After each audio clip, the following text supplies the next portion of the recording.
Yes, guys, welcome to Step Up Unfiltered, the home of unfiltered, uncensored conversations with extraordinary individuals, tackling life's biggest challenges and bridging the vision. We've got a big YouTuber in the building, shout out my boy George in the back.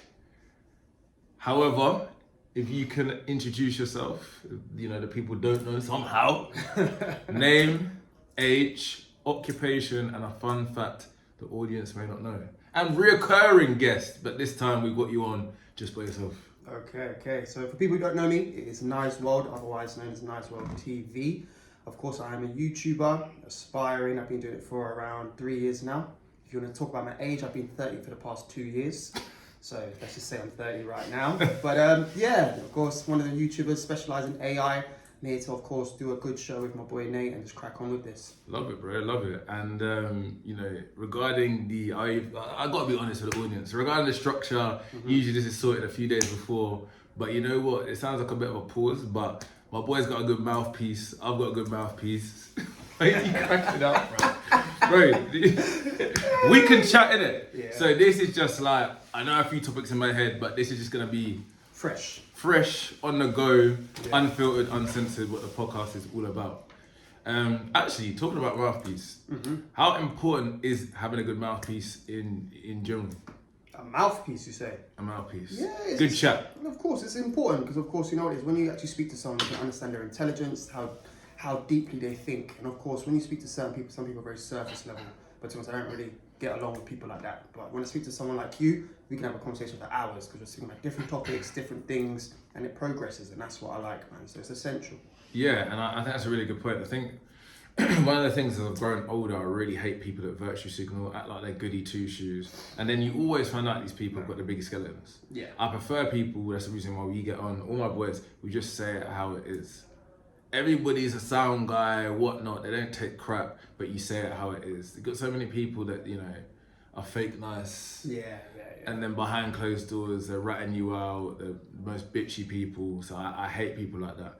But the reason why I actually want to go on about having a good mouthpiece, despite how it sounds, is because it's relevant in business, sales, dating, bro. Guys always say we're in this black pill era, right? Guys always say, oh, you need to be 6 foot tall. We're not all 6'5" like George. He's 6'5"? Yeah, it's big boy.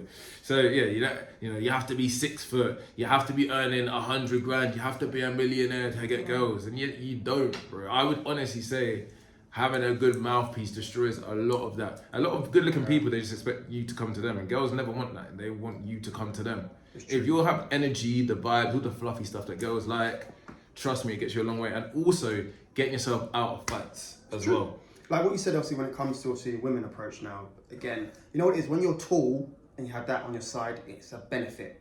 But again, if you have the aura, you've got the look, like you can be the most ugliest man like Gucci Mane, but if you've got flavour, you will get away with anything.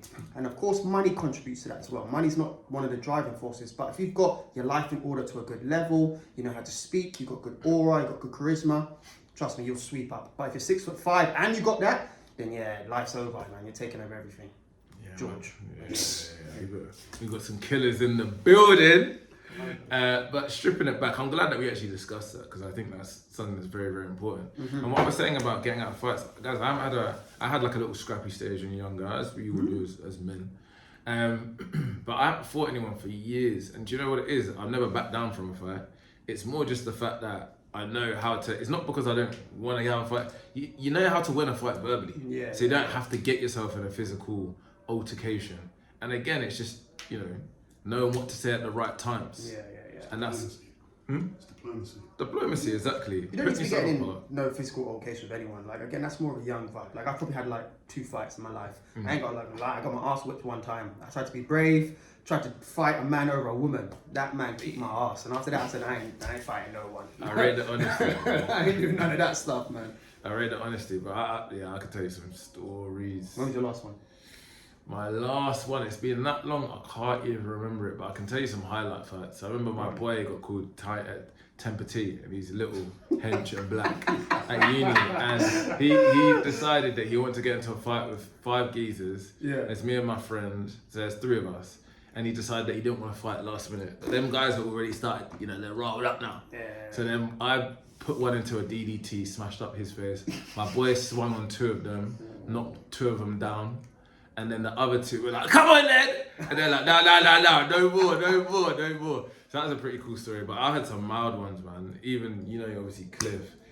That was one where someone pushed in front of me, and it's so silly in front of the queue. But you know, I got a name for myself at uni. I'm like, bro, you ain't doing that. And it's the rugby boys. And we're in a 10 versus 2, bro. I've got one in a headlock, yeah, and then people are just trying to pick me off with jabs. It was crazy. You sound like a menace, man. A menace to society. I had a menacing stage. Okay. But they were all situations. Do you know, a lot of these fights, bro, we were heavily outnumbered. Yeah. Heavily outnumbered. Especially when people try to do something about a race. I've only had a couple of those situations. It's always been in numbers. People only get brave in numbers. Yeah. When it comes to those. Catch them by themselves, they're shivering. Absolutely Always. shivering. That's how it is, man. Always try to pick on a smaller guy. Of course, we're not going to promote violence, but of course, defend yourself at all times. Love that. Yeah, man. So, stripping it back, because we've gone in, tell us a little bit about your background. You grew up in the same town as me, Luton, so yeah. Originally I'm from Luton, born there unfortunately, lived there for a very long period of time, then I had to escape. But yeah, growing up, obviously, had a normal childhood. I ain't going to say I've grown up in the trenches, no. I lived in a pretty nice house, nice environment, pretty decent lifestyle, standard lifestyle, trying to impress my family, going to school, going to college, going to university. Didn't really want to go to university, but Caribbean parents, they kind of send you there. Where did you go to uni? I went to Luton. Yeah, I went to Luton because originally I was actually going to go to Birmingham, but I wasn't allowed to. Oh, you would have loved it. I wasn't allowed to go. I wasn't allowed to leave Luton. So getting a bit deeper into it now, let me drink this real quick. Right. The reason why I wasn't allowed to leave Luton at the time is because I started having seizures. So I started having epilepsy because I had a brain tumour in it. Wow. And that brain tumour just kind of stopped my life. I couldn't leave Luton or anything like that until I got it removed. After I finished university, that's when I just started travelling and leaving. Wow, That's see, when I this is started something doing. that we have never even touched into. No one even knows, man. Honestly, Yeah. people, family, close people know that, Obviously. innit? But obviously, I appreciate you for opening Yeah, up. Bro. stuff like So that. how long was that affecting you? that was 18 to 23. Some big years as well. Yeah, that's like Going out. going out, drinking, driving. Yeah. I couldn't do that stuff. I've been lying to women for years. I've been saying, oh yeah, the reason why I got my license is because I got into a madness, went to prison. No, I just wasn't allowed to drive because of this brain tumour and all this stuff, innit? But Because I was thinking that, because obviously because we're actually not that far apart in age, but then I used to go to school in Bedford, so I was thinking that's probably what it was, but that's also a lot of it, because the going out years especially. Yeah, man. So I mean, a lot of things like I didn't really get to do. Like I've never been like what you call a lads' holiday and all that type of stuff.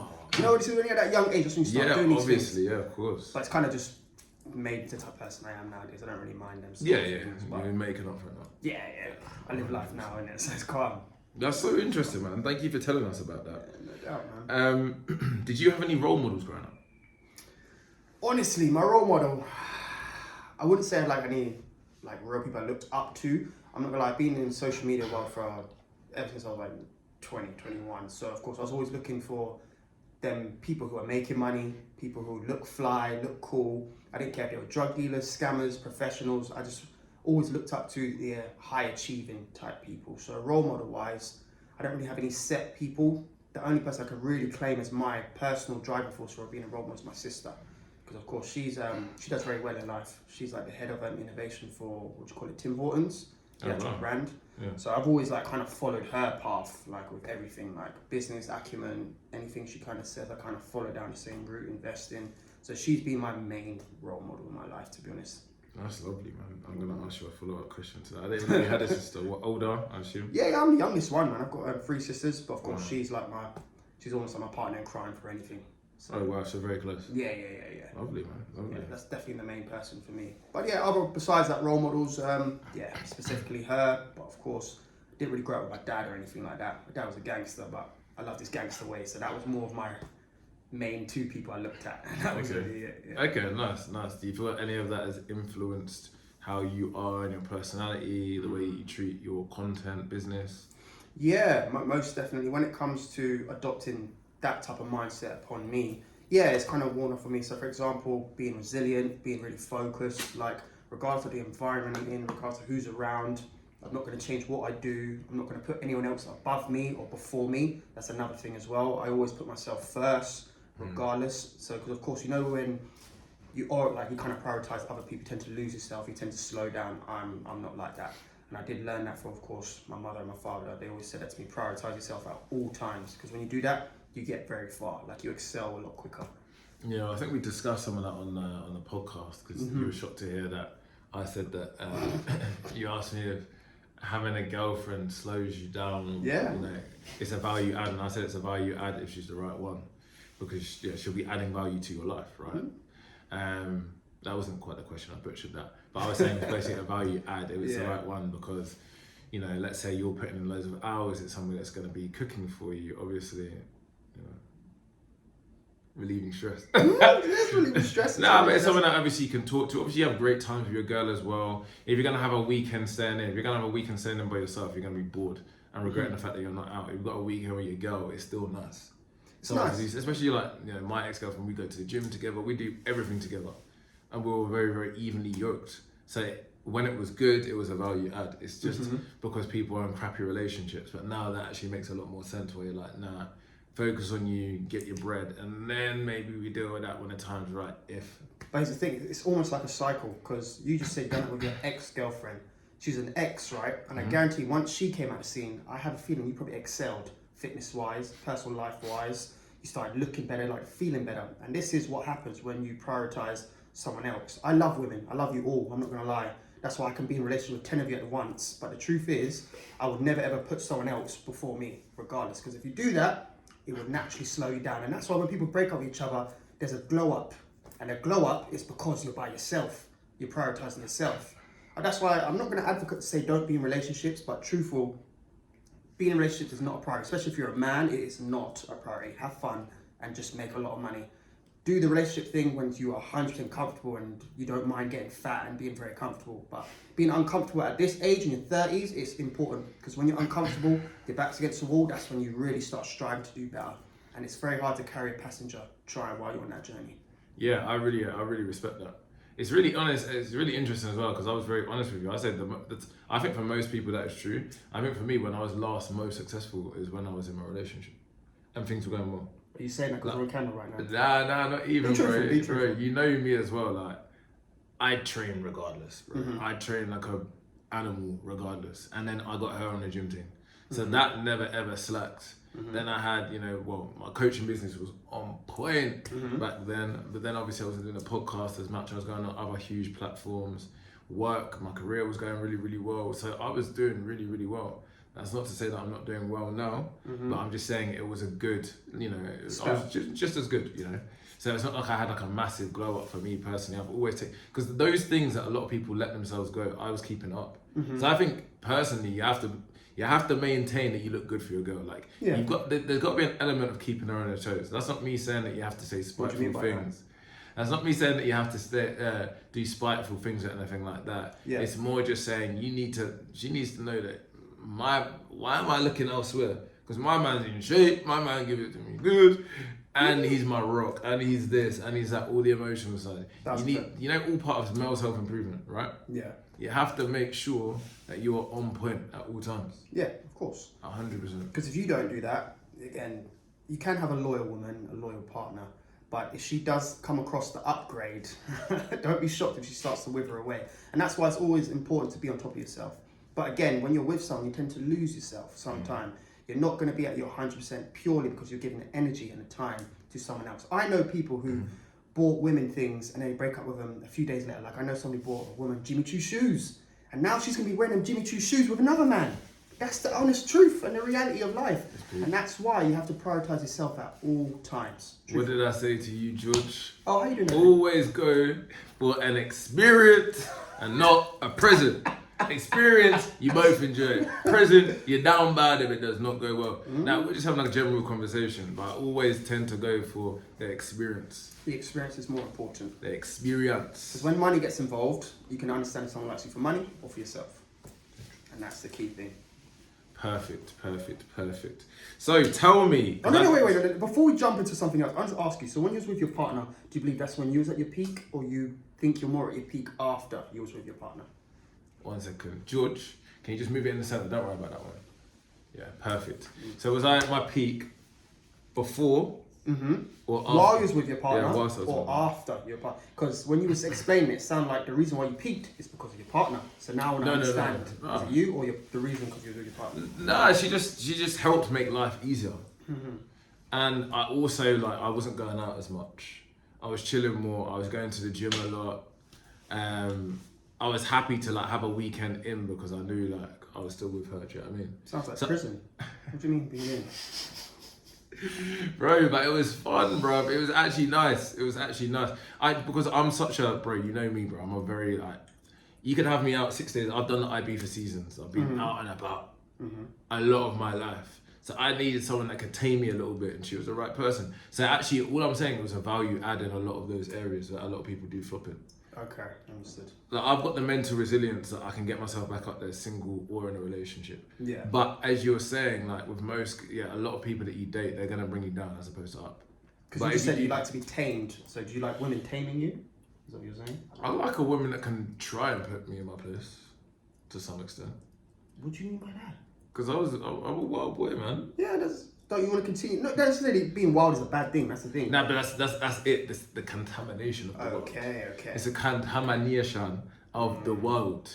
It's like, okay, be the big personality in the room and stuff like that, but you don't need to be out every single weekend. Okay. Do you know what I mean? Getting lashed with the lads and stuff like that. Of course. I love that, but there needs to be balance. I get it. And she did bring a good balance to my life. But anyway, enough about that. Okay. Because that's old business. You know those ones where you chat to someone, hey, you went on about your Moving swiftly on. Go on. How did you first get into YouTube and content creation? Nice. Yeah, so the actual journey started just a year before COVID. So I was working in St Albans, I was working for a sales company. Started working there, got fired after probation because I wasn't doing the work. And then COVID came, so as soon as COVID come, I started searching online like just about e-commerce, just trying to learn about e-commerce and selling digital products. So the money I saved, I had about like £3,000 in my bank or something like that. And then at the time I thought, you know what, let me invest into e-commerce. So I bought myself a course by Kevin Davids. He's in Miami, American man, does e-commerce courses. Started that and learned from him. Then after I'd done that, I started investing into my own products. And then the journey just went from selling products to managing people who want to sell products but don't know how to optimize on it. Then it turned into making videos about it, which then turned me into a YouTuber. So that's kind of the whole journey of how it happened. But with the e-commerce side, I just thought to transition because I was selling products, but it was very time consuming. There was a lot of work. And then obviously I just started making YouTube videos about explaining it, and I started getting the attraction from it. And I was like, wow, I need to capitalize on this. And then that's where I just went full throttle with YouTube. Do you think you could have made it just in pure e-commerce? Is it realistically the video side of things? You can make it in e-commerce. Like in e-commerce, I did make a good amount of money, but I'll be honest, I didn't make life-changing money. But with YouTube, I've made life-changing money where I can kind of do what I want now, and I could speak wild because who gives a shit about money? So, but the only difference is with e-commerce, it's a lot of work. It's very time-consuming, and the results you're looking for when it comes to an ROI perspective, it is it's very hard. It's very hard. So, for example, let's say you make 10,000 in revenue. That's revenue. You might actually get like 2,000 in your bank once all the fees start being deducted, taken away, your products, and then that's the real frustrating thing. So with e-commerce, it's something you need to put years and years into it. I've done it for 3 years, but I just noticed it's better to teach people because everyone wants to make more money. So, and everyone's on YouTube. So when you start making videos about it, that's when you start getting clients and prospects coming through. And that's when I started selling a course, and yeah, just kind of doing that and started making money from my videos. So what do you think about people that say stuff like that is a scam? No, it's definitely not a scam, but It's hard to make money. yeah, it's not necessarily hard, but a lot of people don't have the energy or time to do it because a lot of people who do these things are working. Yeah. So it's very hard to put your all into it. And you know what they say, like you don't really get your best result if you have 1 foot in. You get your best results if you have 2 foot in, and that's why it's a bit weird. But I was very happy. I wasn't happy at the time, but I'm happy now that I actually lost my job just before COVID, which gave me the time to understand about e-commerce. Because if I was working and doing it, I would have probably given like 50% of my heart, and I would have never really properly understood it or anything like that. But obviously, it's a very good way to make money. But long term is something you need to fully focus on to see the real return on investment. What were the biggest obstacles to begin with? I would say it is the it's the financial input. Because of course people think like, oh, like things like trading. I'm not a trader, but how people look at it, oh yeah, if you put £1,000 in, you can make £50,000. That's not realistic. It's not that. To make astronomical numbers, you have to have astronomical investments. So with e-commerce, you can have about £3,000 invested up front into your business. Don't expect to make 50,000 back, because it doesn't work like that. With 3,000 investment into e-commerce, you might make 5 to 8 minimum, but that 5 to 8 is not going into your bank. That's the revenue. Yeah. That's the revenue. Yeah. So reality, because obviously with e-commerce, the truth is profit margins is only around 20%. Crazy. So that's the real, it's not a struggle, but it's the reality of business. So the way you make money is by growing your products, growing your investment. Because if you've got 50 grand invested, then you can start seeing some real money. 100 grand invested. Then you start seeing some real money. You're seeing like a little mini salary. There you go. That's how it is with works. Yeah. What do you think there's more opportunity in, because I always hear about a lot of people that started making it. Even the last guest that I had on, she started making her coaching business and she's a millionaire now in COVID, as you mentioned as well. Really good time because people had money because of furlough. And everyone was sitting on their asses, scrolling them more than ever. And people were trying to upskill, do a course and stuff like that. Do you think it's easier to make it now because it's just so much popular, although the market's probably more saturated, or then? COVID was probably a very good time to capitalize on it because people was idle, and when you're idle, that's where you can do a lot of things and a lot of people engage with what you do. But now, obviously, it's always the right time. I'm not saying like it's the wrong time now, but COVID was a peak time to launch a business, to start a new project, to invest in things, because people are idle, a lot of things is going on and people are looking for ways out after COVID. So, but right now people can still do it, people still invest into it, but definitely COVID was a blessing. It was a bad time, of course, for society and the world, but for some people it was a blessing financially because it kind of opened the door for people to new opportunities and new things. It's so interesting because there's all these like little trends and stuff like that, the right time to post, or you can play on like a bank holiday and stuff like that, and you see your views and stuff like that go up for people that really know what they're on about. And the girl that I had on, she was even saying she sells a lot of clothes in vintage because she's a content creator. She buys and sells a lot of clothes. And she said, you know, like, no one's ever going to be on Vinted in the morning. And so I was like, start posting in the morning as opposed to the evening. Sales went up by double. You don't realise people get up first thing and they start scrolling on their phones. It is interesting how these social trends, or as you said, even travesties in the world can actually be a value add in business. Do you know what it is? The truth is, it's consistency. Consistency is the main thing upon anything you do in life. So even if you are posting at, let's say she didn't get the results in the morning, continuously doing that, it will build upon it. Because again, even with my own personal YouTube journey, I didn't start seeing proper numbers for 2 years. Do you know what I mean? It's not like, oh, I started doing well after a few months. No, it took me about 2.5 years to see people really engaging, to start seeing brands speaking to me. Do you know what I mean? And that's what I'm saying. It's all about consistency. If you have a dream, you have a focus, stick to it. Because if you stick to it, you should eventually see the actual results. But you can't shy away from it because things is going wrong. Because anything you do in life is going to be a challenge. That's either being with someone, that's a business deal, that is crypto. Anything you do is going to be a challenge. But if you stick to it, you should have a positive outcome as long as you believe in yourself and you believe in the journey. Nice. And if someone wants to be a content creator, I remember watching Celebrities, what was it? I'm a Celebrity, Get Me Out of Here. And this was over 10 years ago.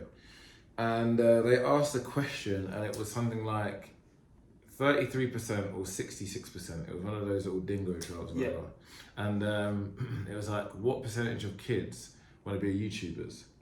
And they went with 33%. And I thought 33% as well, because I was like, how can it ever be 66%? Because kids, when I grow up, everyone wants to be an astronaut or doctors and nurses. Some man want to be feds. That's true. In farmer. When you're a kid, all those jobs sound cool. And it was 66%, and that would have only shot up because Gen Z has become mad. So what would your advice be to someone who wants to become a content creator? What age group am I specifically highlighting, speaking to, roughly? Like young Gen Z people? Let's go both. Let's say like our kind of age, so millennial, and then let's go Gen Z. I believe it's easier for people who are Gen Z, of course, to become content creators due to age, due to charisma and of course the amount of time they put in social media. People in my age group, again, I've been 30 for 2 years now, so people who are in their 30s and above, it's more of a challenge. But to become a content creator like me, I wouldn't class myself as a content creator. I am, but I wouldn't define that as what I do.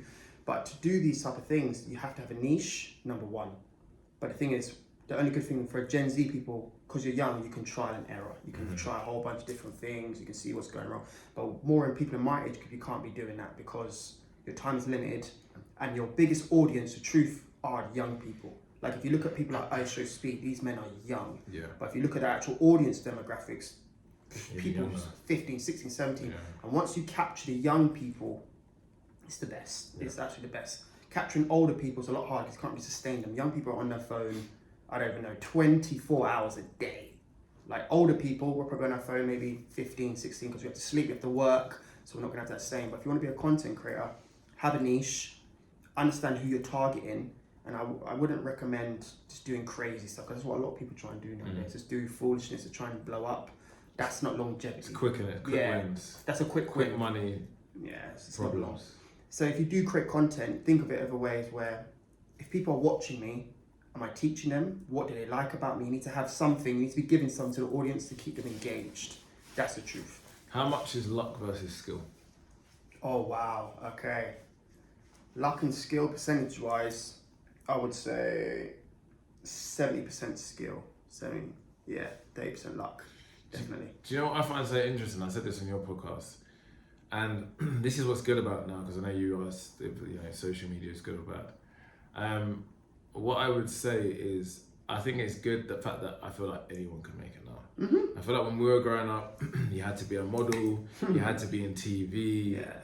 That You've been on TV a few times, haven't you? Yeah, it would have been better for me. Social media wasn't a thing. I would have had my fast track. Yeah. But now, realistically, you've got any person, they, as you said, they niche down. The amount of football podcasts there are now compared to back in the day. Yeah. Everyone can have a platform, and if you're engaging enough and you're charismatic enough, you can make it, and you're consistent enough. And I was thinking to you, like the amount of people that I know that have done so many seasons, have mad stories. I see all these pickup artists that are crap. I know some killers, some strikers them ones. with mad stories, but they don't know how to do the contenting. Yeah.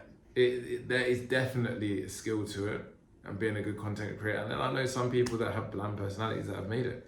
So I think like knowing what to do, the algorithm game, there is so much to it, and that's why I respect it so much. And if you're like yourself, or you have a big personality and you understand the game, you can see that it's simple. It's like a full-time job. Like again, when people say they're content creators, truthfully, a lot of them don't work and they just do that full-time because it is really a full-time job. Because like they have to come up with something brand new every single day. Like when I first started, I was making 1 video per month.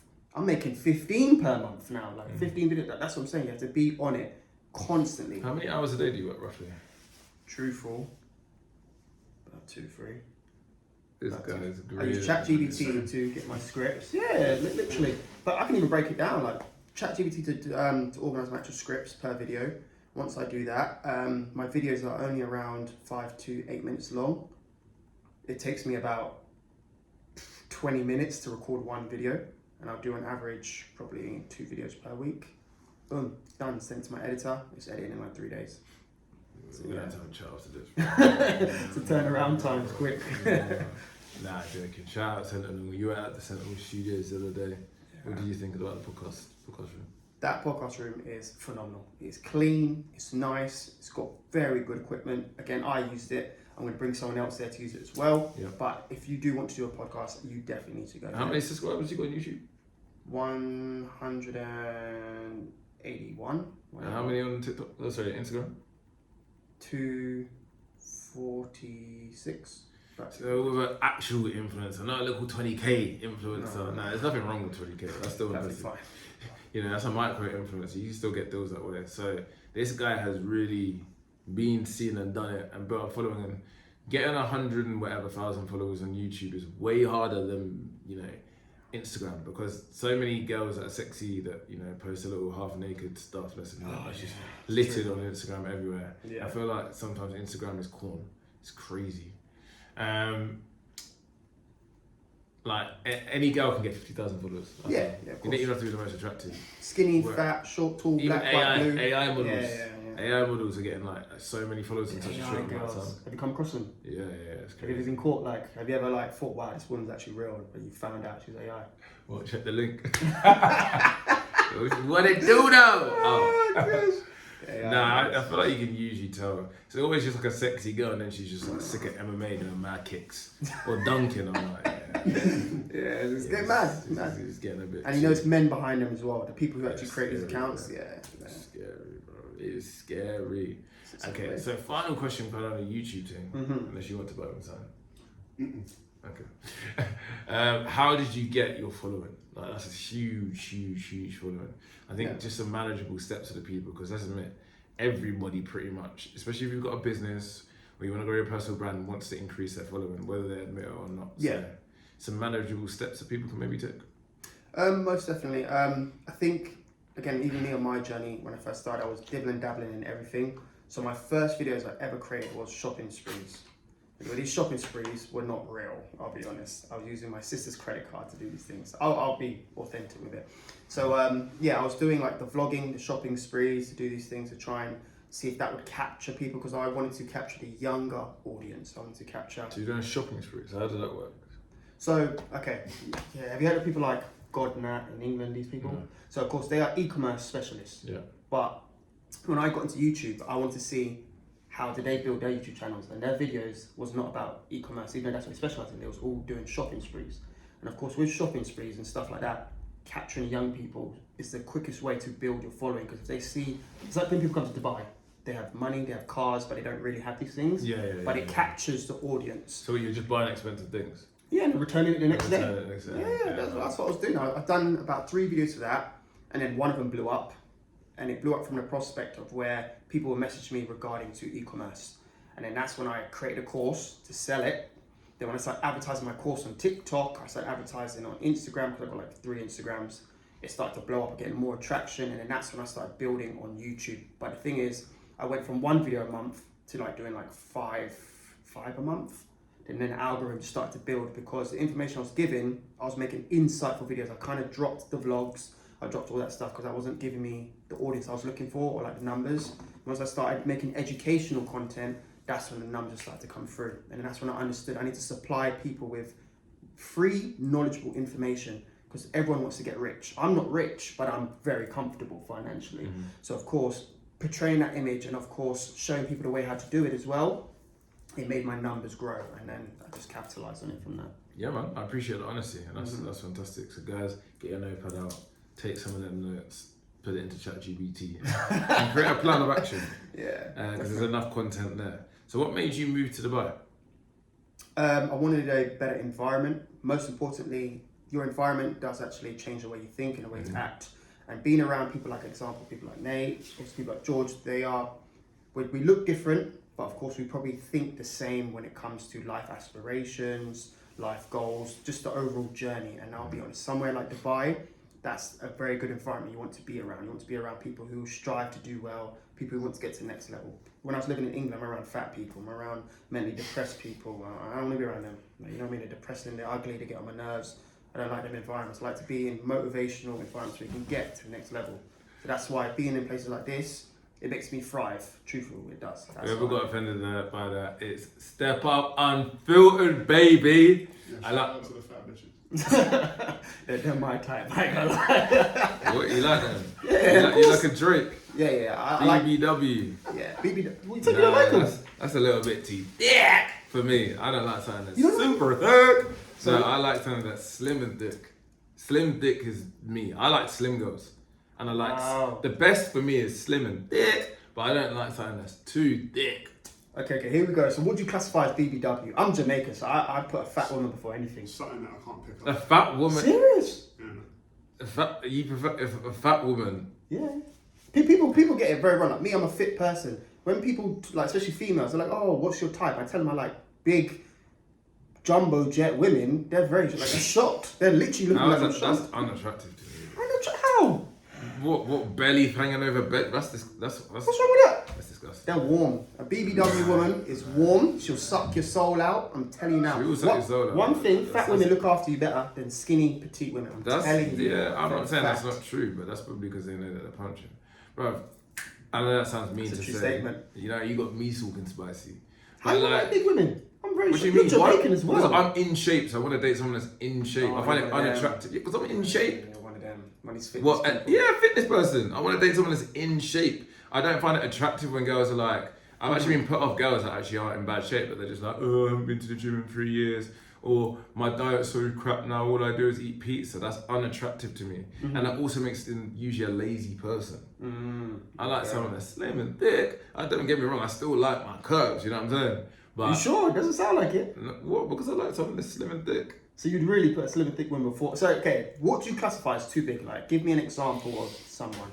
It's hard to do dress sizes because it depends on how they're shaped. It depends on how they're shaped, bro. Okay, You can okay. see someone that's a 12 that looks bad, and you can see someone that's a 14 that's a little tall, and she evens it out. You know what I'm saying? It's more the body structure. So what's Bro, your if ideal your body if your structure? if your belly's hanging, that's a complete no go. I feel butters in myself. Serious? Yeah, bro. Oh, Because I man. know I can get like more in shape. Like I just don't find it attractive. Like shout out them. It's not actually a slight on them. I'm just saying I don't find it attractive. I don't find an unhealthy person attractive. I understand this. All the big women watching this who like him, he don't like you. So that means come to me. Because I will like you. Yeah, I yeah, appreciate I like the fupa, all that type of No, stuff. no, you see, That's that would my make me vibes. feel physically ill. What? Fupa! What? Serious? Belly hanging. You ain't Jamaican, bro. You are not. Very happily. If you want to take that to Jamaica, that's what being Jamaican is. Nah, Bro, nah. that's like, no, that's the old school Jamaican mentality, bro. You're better than this. Nah, man. We're going to go out tonight. I'm going to introduce you to this. BBW women are phenomenal. I love all women in general. You I can be love any all size. women. But in terms of attraction, no. so you prefer skinny women? So would you Yeah. choose like a super skinny woman or a super big woman? Yeah, Really? yeah. You won't be scared to break her in half and all that stuff? No, I can't be part of the attraction. You know. Right, but like, no, obviously I won't go see. There's been a couple of super slim girls. What about you, George? What's your opinion with this? I like pretty women. Pretty. That's my thing. Okay. But you But you excluded the big ones because big women are pretty. Do you like big things? Or you...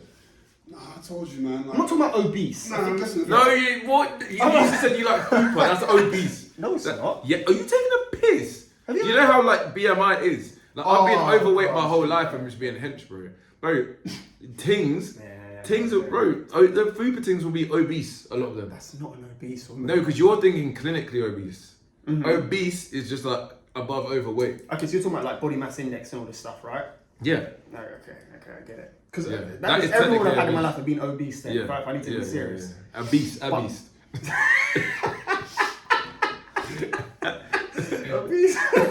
A beast.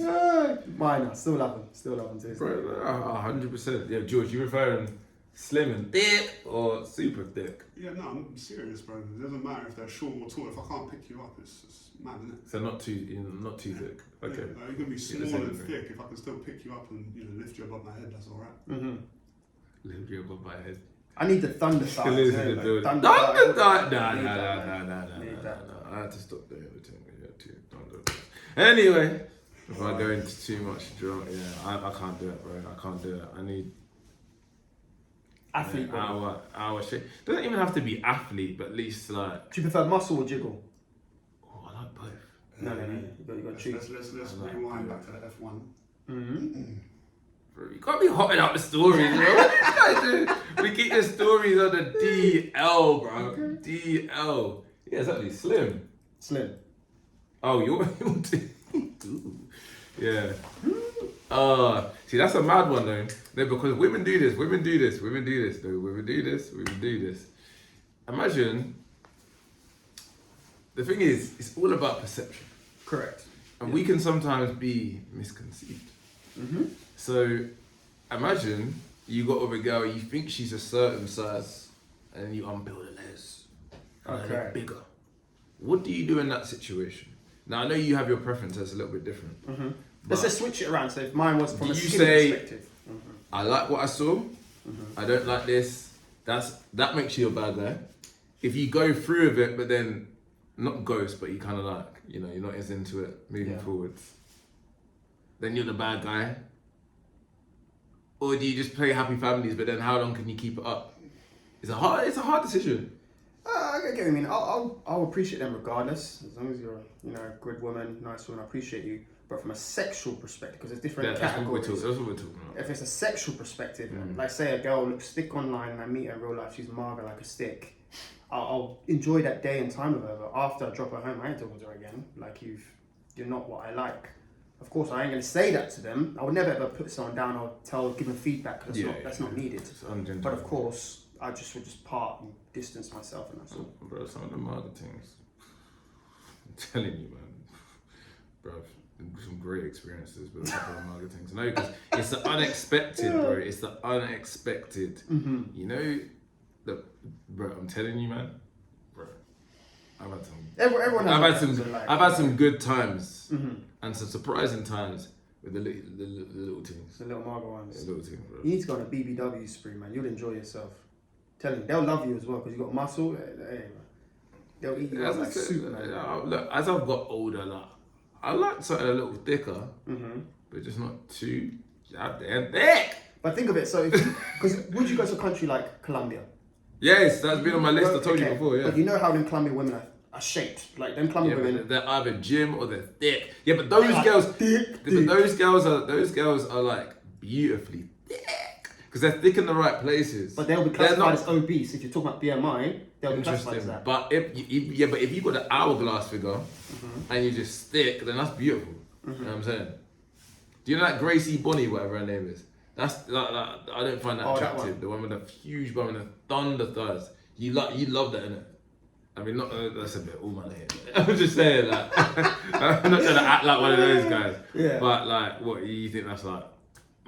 Of course, that's a ramping shot right there, man. Of course. You're so Jamaican. 100%. You telling me you wouldn't? This guy needs to go back to Kingston, bro. You telling me? No, I'm saying I would, but I'm just saying like I'm not like man, that's another level right there, man. That's what I'm talking about. Oh, mate. To go back to the conversation, we'll run through some of these questions, bro. Go for it, because we've got some juicy stuff to get to, and we're going out there as well. So, did Dubai? Did it run any? How was it different to what you expected originally? My assumption of Dubai is it's very good, very peaceful, but it can be a trap. And what I mean by trap, it can be financially a trap, meaning you can come here because it is so entertaining. And of course, you're around people who are similar to you, enjoy life, want to experience life, want to have a lot of fun. And you're around a lot of women, like the women are amazing out here as well. You can end up overspending. Like, for example, you set yourself a budget, I don't know, throw a random number to yourself. I'll spend £1,000 for myself this month. You can easily blow that in like 2-3 days out here. Yeah, that's true. So that's the only thing with Dubai. And it's not even because everything's expensive, it's because you just get carried away. And I was telling you, my boss made a really good point. She said, Dubai has this effect on people. It makes you feel like you're living a luxurious lifestyle without being rich. Yeah. You can, your car's valeted everywhere. You're going to the best beach clubs in the world. You're going to some of the best restaurants in the world. You're just, you're playing paddle. You're in the heat 24/7. You're going to, you just go to the pool. Every apartment's got a swimming pool and a gym and stuff like that. You can Kareem anything. Yeah. If I forget something like yours, you can Kareem it to me for about £5. Yeah.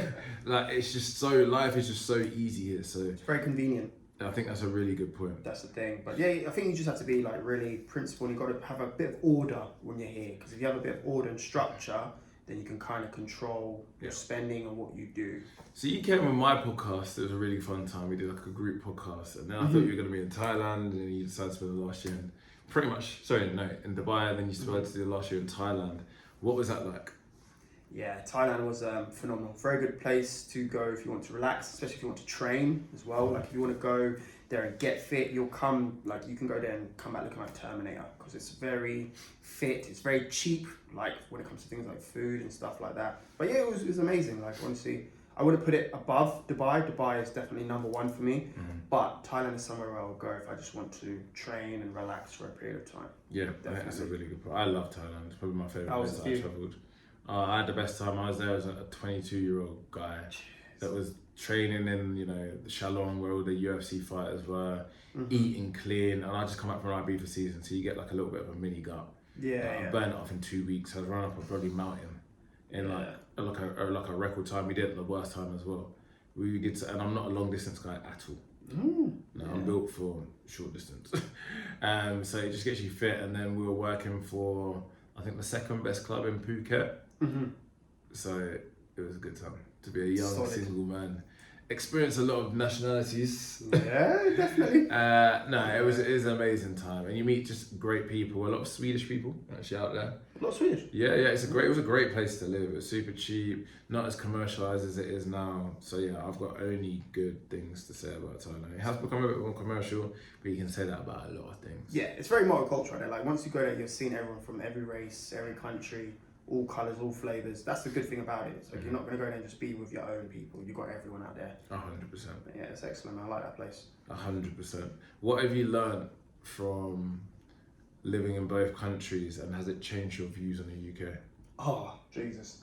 Anytime I go to England, I can be there for a period of time. Like literally after Thailand, I said I was staying in England for a month. I lasted like about, I think I booked my ticket after a week and a half. A week and a half? Yeah, look, I didn't even get to halfway. England is not it anymore. I'm not going to down it because of course I'm a taxpayer, still registered, so it's like, it's okay, but from a long-term perspective to live there, because when I'm in England, I've noticed I'm not as vibrant. Yeah. I don't look as good as well. That's something I've noticed. I don't know if it's because it's the water quality, the weather, but for example, in these type of environments, you're naturally going to glow. It's like a glow, like your skin will be excellent, your body will feel excellent, but in England, you kind of feel a bit more tamed. That's a very good word. Yeah. You feel a bit more tamed because, for example, if I go to England, like if we go to England, we might stick out like a sore thumb. Like, you know what I mean? I'll be like, oh wow, okay. But out here, I don't stick out. I'm just a normal person. That's the difference. And being in this type of place, it boosts you more. It sounds like a bit of a far-fetched, but I was listening to an interview with one of my favourite footballers ever, Rio Ferdinand. And actually my favourite, alongside Ronaldinho. And he was interviewing Thierry Henry. Yeah. And shout out Rio, man. He's doing amazing things with his platform. He actually lives out here. Is he? Rio, you want to get him in the podcast? You know. Is Rio actually living in Dubai? Yeah. Oh, him wow. and his missus. And he's killing it, man. He's absolutely killing it. And he's really honed in on his craft and doing interviews and getting people to open up in a different way that you wouldn't expect because he's a jokey guy. Yeah. And Thierry Henry moved from Arsenal to Barcelona. A lot of people, I knew this, a lot of people didn't realise he actually took a pay cut. But he was like, I moved to Barcelona, and obviously everybody loves up Thierry Henry. Yeah. I'm a CR7 fan as a United fan, but everybody loves Thierry Henry. I think he's the best player ever to be in the Premier League. And he's like, I moved from Arsenal being the main man to Barcelona where there was Lionel Messi, Ronaldinho and Samuel Eto'o as my front three. There was no guarantee that I was going to start. I think Ronaldinho got sold that year, but Henry had to go from striker to the left. Yeah. And he was like, the reason why I went is for the competition. I went to compete. He's like, it wasn't even about getting the most goals for me. I was more happy getting assists. Yeah. It was the love of competing. And I feel Dubai makes you compete every day. Naturally. In real estate, I've had people on real estate, they're like, yeah, I have to be on my phone every single day. So I know if I'm not getting back to someone within the minute, they're just going to go on to somebody else. The person that's most efficient is there, top level service, they're always going to get it. So you know you have to be on top of your job. Yeah. So I like what you said about, having to stay on point. And one thing I will credit you on as well, like, I know I go to the gym. I'll actually go to the gym less out here. I go 3 times, weight train, and then I do 1 active day. Oh, okay. And I will get back up to 5, but push-pull legs, because I've been training so long, it suits me well. How long have you trained? I trained when I was 16. Oh, great. A little bit, 16, 18, and then 21 I started taking it more seriously, but I was still doing the seasons and stuff abroad. So I would slack off in the summer, but because I've been training so long, I find it easy to put on muscle. The struggle was actually trying to trim down, which I have done now. I used to be 96. When we did the podcast, You're 96? I was 96. What are you now? 86. I'm 85 actually. Yeah. I done my BMI the other day. It's the lowest it's ever been. And I haven't even been training as much. It's a crazy thing. I've got 12% body fat. 12%? I think it's crazy. Jesus, Yeah. that's good. Yeah, no, it's nuts. It's absolutely nuts. So it just shows, and I feel better. Yeah. I feel better. I look better. Like it's great being big, but what's the point if you can be slimmer, more ripped and strong? Yeah, it's true. But what I wanted to ask you is, when did fitness become a massive part of your life, and how has it impacted you dating wise, commercially? Um, Because I've seen you getting in your sessions with JD Jim. That's how we met. yeah. It's like, I think I saw Nate there just one time wearing his earphones training. I'm like, right, this guy got some big arms. I thought I had big arms. I'm seeing him training. I'm fucking little like Arnold Schwarzenegger, bro. I'm like, what? They're slim down, bro. They're slim down. Jesus. But I've been training since COVID. That's when I started. Bought some weights off Amazon, put them in my back garden in England. And I was like, you know what, I need to start getting a bit bigger. Because at the time, I didn't look at myself. I was still going out, still having fun. But I didn't really properly look at myself in the mirror. When I started training, I was like, wow, I actually used to look like that. That's when you're like, oh my gosh, I can't ever look like that again. But now it's just normal routine. Standard, I'll train about... You got big, man? Probably 5-6 days a week. Just, you know what I mean? You know, it's just a part of your routines. I don't even do it for any aesthetic reasons anymore. I don't even do it for health reasons. Like, I eat whatever. That's another thing as well. I eat any food I feel like I eat junk food every flipping day, but I train 6 days a week, so it's like I don't really get bigger, don't really get smaller. I normally just stay at my standard weight. Nice. Yeah. Do you feel like there's a massive difference? Me and a guy in the gym were talking about this the other day, between 5 days in the week to 6. I find that jump huge, and I know it's only one day. I know I was training 6 days a week when me and my ex-missus got back from Thailand. And that's because we bloated up a little piece. And yeah, within a month we were back already in tip-top shape. Yeah, it was 6 days a week, and when I went back to 5, I was like, oh, thank goodness, you know. But 5 is like a really good number for me. 6 just feels a bit too much. Like personally for me, like I'm spending too long in the gym. Yeah. And he was saying the same thing randomly. He was like, I try to do 5, sometimes 6, but 6 just feels crazy compared to 5. Do you know what it is? Like, because obviously you're saying it more from like a routine, like tracking perspective. I don't track. Literally, if there's 7 days in a week, if I've got time in the day, I'm like, I ain't gonna stay at home, because when I stay at home, I'll feel bored. Yeah. I'll feel a bit shrunk. So I'm like, oh, I need to go to the gym. Let me get a little pump going. You know what I mean? So that's what I mean. Like, I don't really track anything or look at it like, oh, difference between 5 to 6 days. It's just literally, I need to go every day, because if I don't go, especially if I'm going out as well, I train before I go out. Like even before I came here, I was in the gym. I'm like, nah, I ain't going on camera with my arms looking mager. Do you know what I mean? That's what I mean. Like, it's just like, I need to have a pump. I need to feel, because if I don't feel like that, I feel like some skinny Lizzie, and it ain't gonna work. Is it ADHD talking, or is it just... No ADHD, man. I think it's just like, it's just a routine. You know, you've been doing it for so many years. When it's a routine like that, it's natural. a positive routine. So that's beautiful. That's beautiful. It's better like that. Right, let's go into relationships. So you mentioned that you're very close with your sisters. Yeah. Have you made some controversial comments on the podcast that we did? Oh man, you said so many memeable quotes. But just the way that, like, you know, you're not really looking for a relationship. You see, obviously, women as a bit of a, you know, distraction, let's say. Do you, when you make those kind of comments, do you like these? How does your sister think about those kind of things? And I'd even go into myself as well. My mom, whatever. I'm very raw with it. Do you know what it is? Because I've experienced it, like everyone has. I've experienced relationships. I've seen what happens in relationships. I know the outcomes of relationships. So after having experienced, it's like almost like I'm not going to keep doing the same thing, because one thing I've noticed I've always done before, it's like I'll be in my peak condition. I'll look the best. I'll feel the best. I'll be performing the best. I'll get in a relationship. I'll be in a relationship for a period of time. I'll break up with a person. I've lost myself, so I need to start again. So then I get myself back in shape, get myself feeling great again. Then I'll get in a relationship with another person, and then this will happen. Then once they're gone now, because they're naturally going to disappear at some time, then I get myself back into the same routine again. So that's why now I've tailored myself to where treat every woman good, love them all, but of course don't get sucked in, especially if you're on a journey. Because obviously, if you're on a journey, you don't really have time to be going up and down. Because that's what will happen when you're in a relationship. Regardless of what you say. I just thought about one of the funniest things that you said on my podcast. What? I don't remember. You're proper judging me and my friend, because my friend's just married a white. Oh, he just got married to a white woman. And the fact that I've, I guess my most serious relationships have been with white women. You're like, how's that? And my boy schooled you, he got you on a nice point when he was just like, I don't look at her as black or white. It's just the girl. Do you know what I mean? Yeah. But like, no, it was a good little debate between you both. Yeah. But when she said, I love white women, I break the beats of her. Yeah, of course. What was it? Break them to pieces. I break them to pieces. I'd have fun with her, girl. I'll break them to pieces. Still ain't rolled off the tongue. Do you still feel like that, or could you settle down with a white woman? No. That's taking things too far. It's taking things way too far. But Crazy. yeah, I'd have fun with them, enjoy myself. Like that's what I mean. I love all colours, all races, but from a serious perspective, reproduction perspective, stick to my own. Why is it? It's just how it is. But the thing is, like, Why is it like that? Okay, I'll say it's like this because I'll be honest. If I was a Muslim Asian man from Pakistan, and I said this to you, you wouldn't ask me that question. You'd say okay. Truthful. That's actually not true. Do you know why?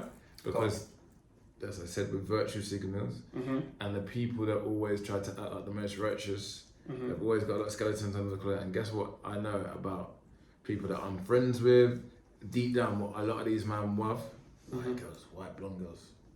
But that's like their kryptonite. Yeah, exactly. Marry, but that's not exactly what they like. No, it's true. They might like it, but what do they end up reproducing with? Because what's the point of being with someone? Be honest. What's the whole point of being with someone? The whole long-term goal. What does a woman want? To reproduce, have kids, get married. Not now. No, that's the long-term goal of being with someone. You know what I mean? It's not it just. Was. Nobody's feminist now, bro. We'll break it down. In general, the mass majority of people through history, once they're together, it's to have kids and stuff like that. Yeah. So when it comes, that's why I say on a serious perspective, I would have kids with my own people, but from that's my own people. Black people are my people. You know what I mean? I'm black. I'm not blue. I'm not Jewish. I'm black. So my child will be black as well. But from a sexual perspective, a having fun perspective, everyone gets love. Truthful. Chinese. Except for skinny things. No, skinny. They don't get anything. But every race will get the love. But when it comes to a serious perspective, like, okay, do you know, I need to have kids and I need to get married, I know what I'm going to do because I would organise myself to make sure it's with my own people. Okay, fair enough. I think that's a fairly good point. Has travelling affected your views on relationships? Yeah, no doubt. I would never ever be locked down in one country with one person like that. No way. If you get on my nerves, I'm booking a ticket to go somewhere else and I'll find a new person. That's the reality of it. But of course, when you're limited at the time, like when I was in England, I couldn't even fathom doing something like that. Because of course, in England, you could be with someone and think, oh wow, she's a 10. Yeah, bring her over here, she's a 3. That's the reality. So whatever, if you get on my nerves or you do things I don't like, I'm not even gonna argue with you. I'm just gonna get someone brand new. Like that's how it is. Who's the psychology coach? He's Coach Ronaldo. He's the guy that says about making up your bed and setting successful habits. Jordan Peterson? What do you think? So you've got all these people, and you all know as your YouTube, you've got the Manosphere guys like the Fresh and Fit, and your Irons, and your Andrew Tates. I shouldn't have even said that name. And then you've got your older dating coaches like your Jordan Petersons and Professor Scott Galloway's. What do you think that these older dating coaches don't understand about modern dating? I would say it's pretty hard because times evolve, things have changed. Modern dating has also kind of shifted as well. But I'll be honest, I don't really know too tough because I don't really look at their ideology. I kind of look at my own. Okay. So, but I do know dating has changed, and of course, because obviously nowadays women can work, women make a lot of money.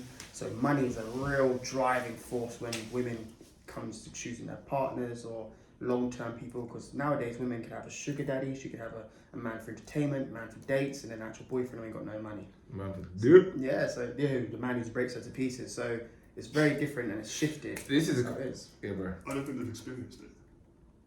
You need to get your reps in. That's what I hate about these older men that are like, oh, you should do this. Or it's like the Tradcon people that are for example, like our parents, our granddads probably saw, if they were lucky, 10, 15 girls naked in their life. 100%. How many have you seen on Instagram today if you had a scroll?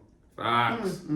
Facts. Very true. The novelty wears off so much that it's hard to hold something down if it's not ticking every single box. That's such a great point. And how much have women have changed in that time? In our granddad's generation, barely any of them worked. Now they're out earning men in their 20s. Yeah. Then you can't compare them. And it's like, that's why the Tradcons... Why is that? Feminism, yeah. And it's like the Tradcon people are they just sound so foolish. That's why people can't take a lot of Christian people seriously. Because they're trying to spout all these Christian values. Christianity in the UK, there's now more atheists in the UK. Islam is the fastest growing religion. And it's because like, you can't relate that to modern dating. Yeah. You've got women that are like saying that, you know, they're super, super Christian and they get around their girlfriends, they get older and they're like, nah, I don't want this lifestyle. I want to be outside. Everyone's so influenced by social media and stuff like that now. nowadays. People don't want to be 18 and find a husband anymore. They want to be in Dubai. They want to be in Miami. They want to be living life. They want to be working. They want to be having fun, and then maybe going for that kind of lifestyle in their 30s.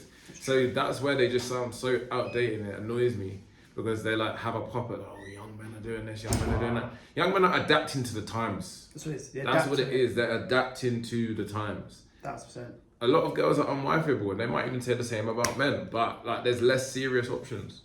Yeah, that's because there's more options now. Like it's not There's the more olden options, days. yeah. Literally, that's what I'm trying to say. If And you- quicker relationships. quicker. The relationships aren't 10, 20 years anymore. Like that's how I look at it, and that's how life really is. That really is. That is the facts. When people are like, why is it changed?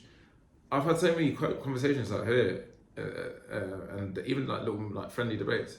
I can tell you why it's changed, but you might not like some of it because people like to be triggered by every single thing. Yeah. You know, if I say this, oh yeah, well, do you think it's bad that women are like working now? No, but it has probably been a negative on dating. But I don't think it's a bad thing. I could date someone that earns more money than me. It doesn't bother me personally at all. I don't struggle in that realm. Yeah. But I can see how it has been a negative because it's just made a lot of girls think, well, I don't need a man for money now. And they just, you know, think a lot of guys that may even be on their level, they look at them like they're trash. Because they can get sexual attention from a guy potentially out of their league. They think that's it. Like, girls are like, oh, look how many guys are in my DMs. That's not a flex. It's not a flex, my girl. Every single girl in here has been hit on 10 times. Yeah. But you think that's a flex. That's how it is. Because if you're a good-looking woman, you're gonna have that real attraction. But forget good looking, decent. Decent, yeah, basic-looking woman. Even a basic-looking girl, she's gonna have attention from everywhere. Like Dress naughty. You can be a below looking woman. No, it's true. You're looking naughty. You know, guys have a future. She's like naughty. Do you know what I mean? That's what I mean. That's what the world is like. Because obviously, the world now, everything is convenient. And what I even mean by more convenient as well, even from a dating perspective, like olden days or even before, if you're with someone and you're going through issues, you don't have to do that nowadays. Like if you're going through issues with someone, you can easily just shift, go to someone else. You don't have to put up with the madness anymore, the crazy environment, the toxicness with that individual, because life is so convenient right now. Literally, you can find, when people keep on thinking, like, you know, when people break up with each other, they're thinking, oh, their life is over. That's the olden days. The newer days now, if you break up with someone, it's like, okay, cool, I need to get someone new. And you will, because there's over like 7 billion people in this world. Not if you're a guy. Do you know what I mean? Not if you're a guy.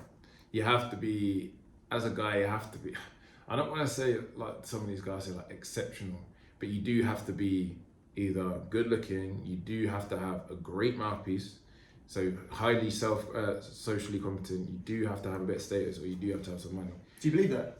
Yeah, 100%. Do you not believe there's always someone for someone? No, that's impossible. You don't think? It's not, bro. I could give you so many statistics to prove that's not the case. Mm-hmm. So men swipe right 55% of the time on average, good looking to ugly. Women swipe right 5% of the time. So dating statistics are already skewed. There was a survey, and a lot of women have just randomly said this, by Bumble, when it said that, you know, women find 20% of men attractive. So again, it's skewed. Now they don't feel like they have to date a guy for money. Now they, you know, women are hypergamous, so they want someone their level and above. Now women earn more money. They now out-earn men in their 20s. So men have gone downwards, women have gone upwards, and their standards have also gone up. Yeah. So this whole, there's somebody out there for everybody, is BS. There's somebody out there for every single woman, but there's not for every single man, because there's, how many men are like sexless nowadays? 33%, like, what is it? This was ages ago as well when I used to spout this stat. 30% of men under 30 are sexless, bro.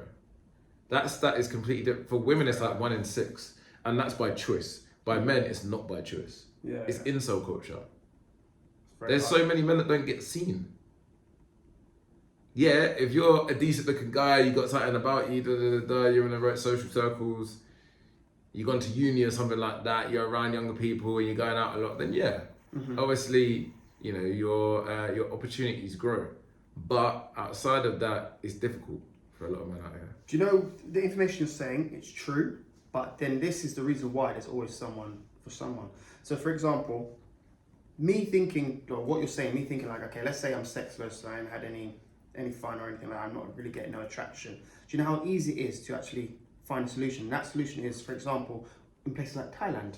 When I go to Thailand, I am seeing some huge, obese, people who don't even look good men with the most beautiful Thai women. That have got money. No, but these are not, no, if you look at it like this, right? not everyone in Thailand, like not all these men have money. Like 'cause the whole point is, right, if you're not doing well in your environment, you can go to another environment where you can do better. That's my point. 100, like passport bro thing. But Like a then you're passport also, bro but do you vibes, not yeah. think it's a bit sad, like going to a girl that doesn't really like you? Like, well, you have, then again, you have to know about the dark arts if that's the case. Yeah, you have So to know enjoy it for what it is and don't spend your bank balance on her. Then yeah, that's not a bad shout. But what a lot of men are doing, oh, this is the first girl that's giving me some coochie. I love this girl. Well, you know, Disney channels and whatnot. I don't know about the dark arts. So this girl must love me. And then they get absolutely rinsed because then they meet a Nyes and they're like, okay, this guy's got money and he's better looking. This Let thing, me give you there's some cheeks. there's always a solution to And it. I've seen this happen time and time and time and time again. I worked all over the world, guys.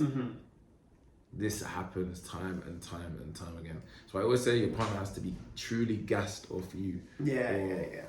It's up. Because out here, people don't need to stay with each other, as you just quite rightly mentioned. I do want to switch on to something, because you asked me, hey, George, can I have a little? Yeah, man, what do you want? Talk to me. Bartenders on TV. You know what I like. No, did you? Has social media destroyed relationships Yeah. or improved them? I would say, actually, it's both. So, you mean actual relationships when people are fully together, or like the getting together stage? What would you classify? We'll do both. Okay, so when together, it does destroy the relationship because a lot of females turn to investigators when they're with someone who has social media. And every man or every woman tends to have social media nowadays. And of course, social media can highlight things like what your partner's looking at, what they're liking, what they're interacting with. And again, some people can turn that into a negative, which will cause issues, because I've faced it millions of times. But for people who are not together, social media is like another dating platform. That's the honest truth. Instagram is the biggest dating platform. It absolutely is. Because you have access to women of every country. If you use like apps like Bumble, Hinge, and all this stuff, you probably only have your own demographics like where you are. Go on Instagram, you can speak to a girl in China, India, Venezuela, it doesn't matter. You can have relationships with all of them at the same time as well, because they're all scattered around. And that's why Instagram or social media, it's been positive, it's been good if you're not in a relationship looking for one, but it's bad when you're actually in one. Okay, yeah. I think that's a very, very, very fair point. I've never really used Instagram for that. Obviously, I'll get Instagrams when I'm out and about, and I'll chat to those girls, but I don't really chat to randoms and stuff like that. Okay. But I do respect it, and I do agree with that. And I've heard YouTubers and stuff say it's the biggest dating app. So Hinge has actually always suited me. Now I actually got into a relationship through Hinge. Yeah, I got into a relationship, like a good relationship, due to Hinge. Oh wow. Do you know what I mean? So Hinge ain't as bad as people make out. Like you have to put a bit more time into it than like a Tinder. I know Tinder gets a lot of stick because it is very just quick, sexy or not. Like, and that's girls and boys doing that, you know. But how do you find these dating apps in Dubai? Because people told me that there's a lot of escorts out here. Yeah, 100%. Tinder is full of it. So Tinder's just not serious. And then Hinge, you can meet some real ones. I've gone some, like, I got out here and my impression of dating Dubai was very transactional. And girls that might like you and stuff like that, but they you know, get my car here, my car there, then you're paying for the day. And I'm so proud of me in the sense of like, I just stick to my morals. I'm not gonna change me and stuff like that to impress a girl. You'd never be a trick, would you? No, never. I couldn't. You know me, bro. I can never be a trick, Rick. I'm slick. So I can never be that. But probably since January now, I've met some very sound of mind girls that aren't built like that. So nah, man, there definitely are. There's some good girls in Dubai. Like I have to be honest, there are some good girls in Dubai. And since January, I've spoken to a few. So what are you looking for as well? Are you looking more for what is your type of woman you like? Do you like the modest ones? You like the demon time ones? You like no. I hate the demon time. Serious? Ones. I'm not about bad bees. I find it unattractive. Calling yourself a bad bee is even just cringe as well. So what do you like?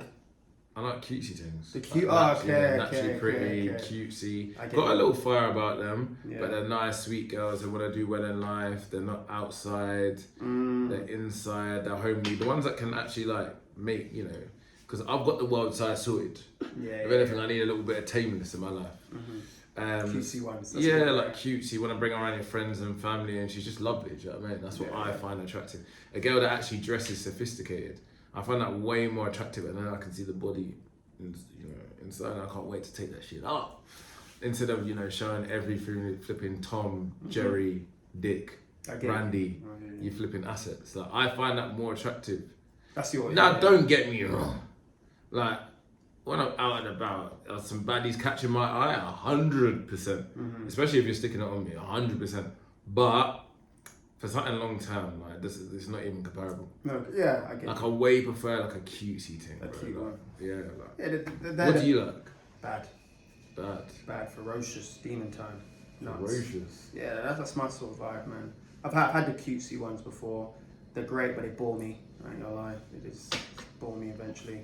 So I've kind of gone to like the bad. Do you know what I found though with the bad bees? Like, a lot of them aren't that great in the old, because they act like they're going to be, but they're just lazy. They put on a big facade. It's like when girls moan about the guy that says he's gonna do this and that and this and that, and then ends up just soft or can't get it up or can't finish, whatever it may be, because you're giving yourself too much of a big game, or they try to do too much and it throws you off. Like, baby, just keep hitting it in the right place. I don't want to be every single time. You know what I'm saying? Yeah. Pop, lock, and drop in. It's a lot. I don't want no DJ hammer, MC hammer. Like, just nice, consistent. Yeah. Better flow. The whole point, be with someone who likes you, man. Like someone who truthfully aspires to be with you, treats you good. I think you said that. Yeah, I like someone that likes me. I like someone that likes me. Because I like someone that's obsessed with me. Yeah. You know what I'm saying? So I've got a question for both of you. Yes. Do you think relationships are successful when the man likes the woman more, or when the woman likes the man more? A woman likes a man more. Woman likes a man more. Obviously, but come on, we got to give my reason. Okay, I'll give my elaboration. The reason why I think it works best if a woman likes a man more is because women just get so much more attention than men in general. Even if they've run studies on this. Good looking man to average woman, the average woman wins every single time. The reason why is because throughout society, it's always the man that goes to the woman. Realistically, yes, do we sometimes get girls that come up to us? Yeah, which is great. But realistically, it's always pretty much the man that goes to the woman. So one, there's just so much attention. Women are hypergamous, so they're gonna, guys for guys that have got more money, more this, more that. So you have to make sure your girl is truly gassed off you. And that's why I was saying I like to keep myself in shape, do all these things, because you have to keep her on her toes. And I don't mean that from a vindictive standpoint. I mean from like, you're the best of our options, because you're high up in all sorts of things. It doesn't have to be money, but it can be emotional support, whatever it might be. So that's the reason why. And I also feel like a man's love is not conditional. Whereas a woman's love a lot of the times is, we love unconditionally because we're not looking at women for money to get us out of a sticky place. If anything, you're our emotional support. Whereas women, a lot of it comes, well, if you look at marriage statistics, it's over 50% divorce, and women overwhelmingly break up their men. People try to say stupid stuff like abuse. No, it's always finances. It's pretty much, it's mostly finances. So it shows that a woman's love is conditional. Boom. I would say the simple answer is because men pursue women, and if we pursue them, they're the ones who really choose who they want to be with. Because they can be with someone who's exactly like me, someone who talks like me. So they have to really choose who they want to be with and who they actually are gassed over. So yeah, it's more important for a woman to be more excited for you than for you to be more excited. But anything that I would disagree with you on, bro, you can't. I'll go back to the mouthpiece. You can't deny a good mouthpiece. So you're like, oh yeah, another guy that can speak like me. A lot of guys can't speak well.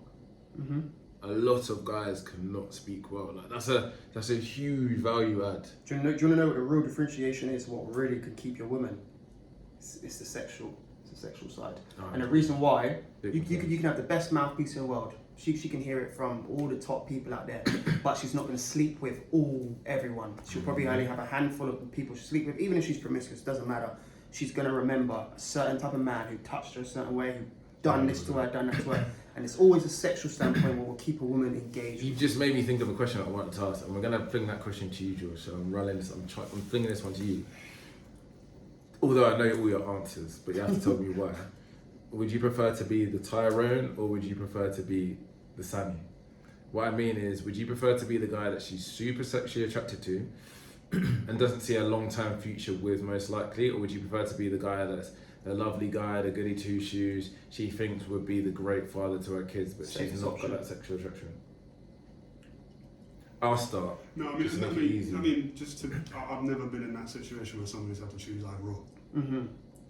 Unfortunately, every single person I've ever met in my life has been happy to be both of those at the same time, wanting both of those situations from me.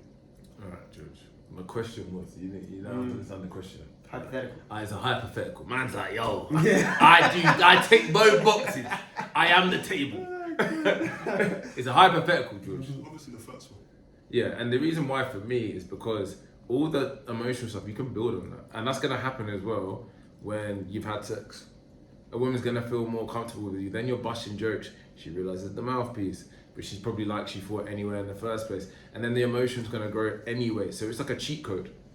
Whereas if you're trying to do it from not having sex you're attracted to, there's always going to be something in her brain like, and this might not be in the first few months, after a year or two, and then a girl ends up dating, like getting everything she wants. She's like, Honestly, sex or not necessarily like sexual attraction, but the intimacy part with a woman is the most important thing that will keep that person around. And do you know what? It's actually good. And do you know what? I had to pick up the women for this. It is good that we're all talking about it more now and being more open about it, because I mean, yeah, we've gone too open with it, but it's good that people are talking about it a bit more and stuff on podcasts, because it is something that's huge. And I hate when people act like it's not.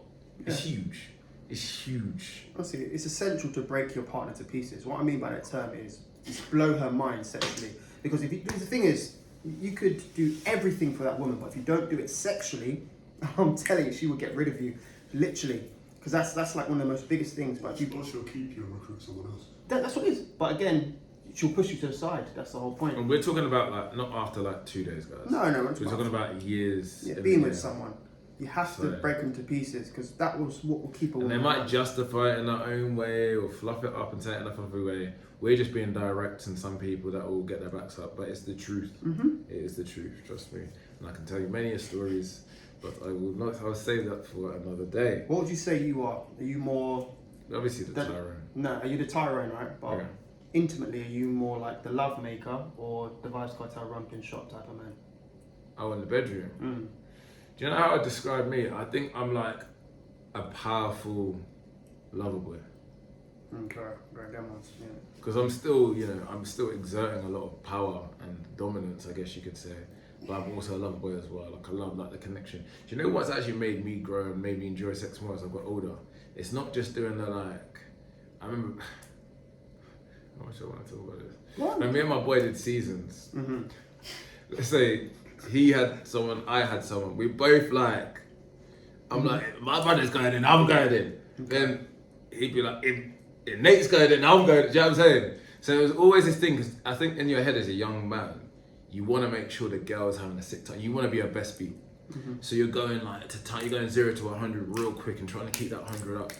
But does it mean that I'm enjoying it as much as I do now? No. Like now it's all about the connection. I'm looking at a girl like I'm easing up, I'm freeing myself up because I'm so into the girl, I'm into what we're doing. I'm so much more into the process as I've got older. So I'm a lover boy in that sense. But obviously still you need to take control of your girl. But I'd say I love sex a lot more as I've got older because of the true connection. The actual connection. Yeah, me, I'm more of a, I would say more of a connection type of person. My main goal is always to pleasure the woman. I don't think of myself, like I want to pleasure her, because I know once she's satisfied, I'm satisfied. That's so strange. I don't hear that from entrepreneurial guys. It's usually like, it's all about me. I'm supplying the money. You just get my stress off, then back to work. Yeah, no, I know what you're saying, but obviously, once you pleasure a woman like fully, she'll be attached to you. You know what I It's the mean? return on investment, bro. Yeah, that's the return on investment. Right. Truthful. So Yeah. that's how I see it. When George finally comes on the podcast one day. That's cool, man. This guy's a killer, man. You make him fall in love with you, right? That's the problem with you, right? Yeah, you look like one of them pretty boys, bro. You look like one of them real pretty boys. And sweet mouth with them, Pause. telling you love them, selling things, all that stuff. Yeah. Just look. You can tell, bro. Oh, this guy. Soon come, guys. Soon come.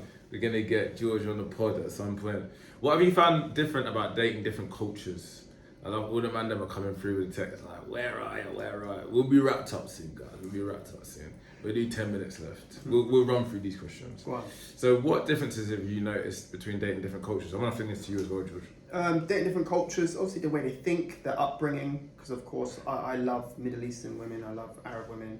They love manly men, meaning men who take full control, 150 million% in every way, every shape, every form.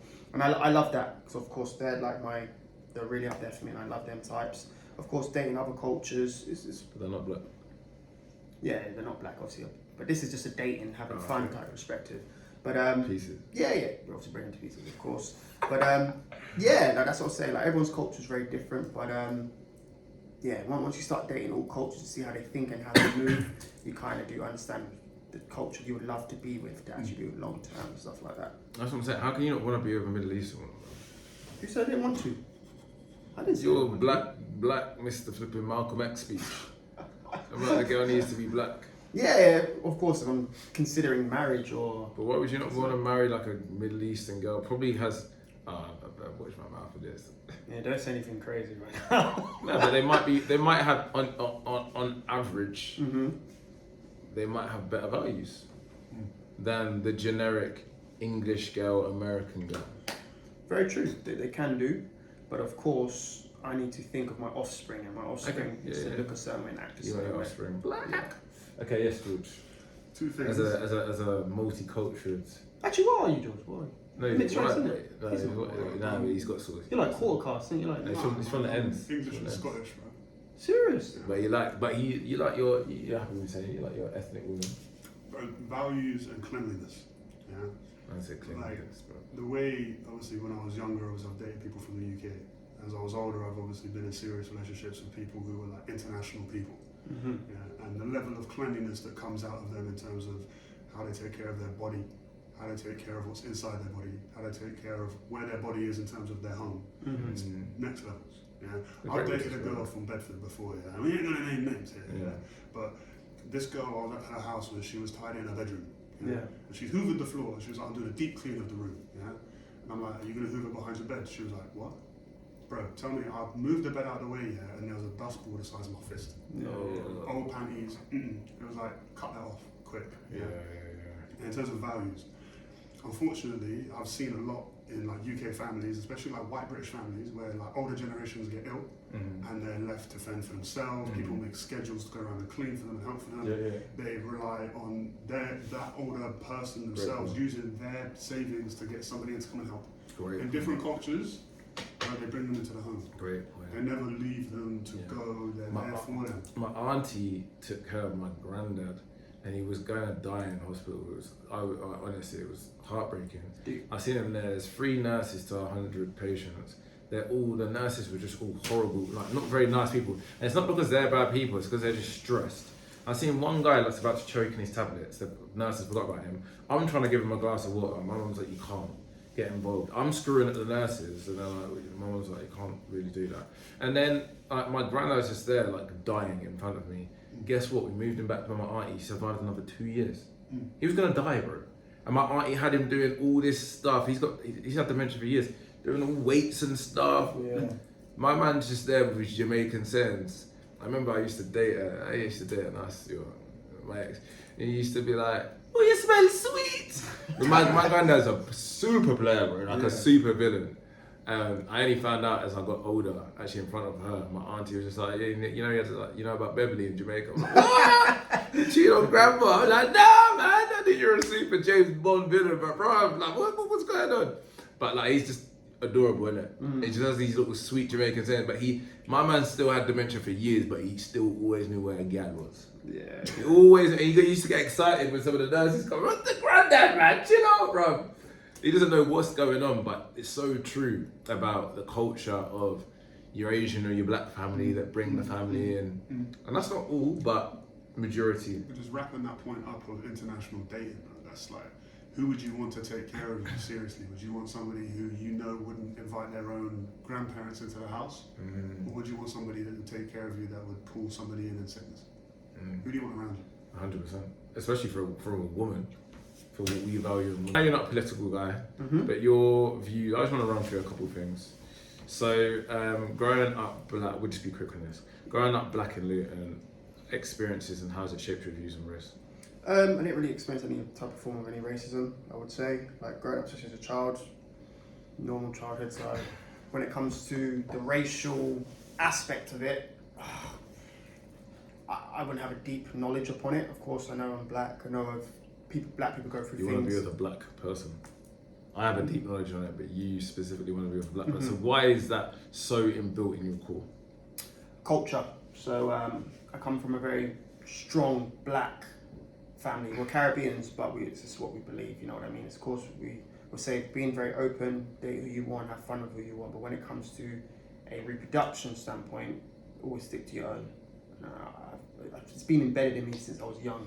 So what happens if you're with a child that can't reproduce, dependent on various factors? Get a new one. What else would I do? I ain't gonna sit around, am I? No, what if you had an offspring that couldn't produce?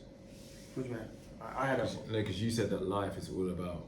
Yeah, reproduction, yeah. Yeah, but what happens if you had an offspring that couldn't produce? Would you say that's kind of like useless, or what's your views on it? When you say I had an offspring, you mean if I had a child who cannot reproduce, I had a daughter, and she couldn't reproduce? Or a man. Oh, okay. Wow, I don't even... I would go down the adoption route, but make sure you adopt a child of your own race. That's what I would say. Yeah, it's a good, you know what, it's a good way to answer that, to be honest.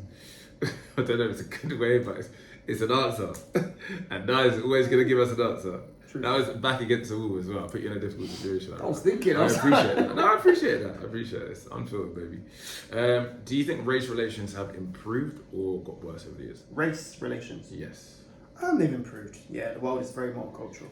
Very, very multicultural. I don't know, man. I would actually disagree a little bit. I'd say you were right. Like, I remember my dad as a very much similar to me, a rambunctious black guy, super confident. Would get into like race fights and stuff, and he has white friends and stuff. Yeah, it's mad when he was growing up compared to now.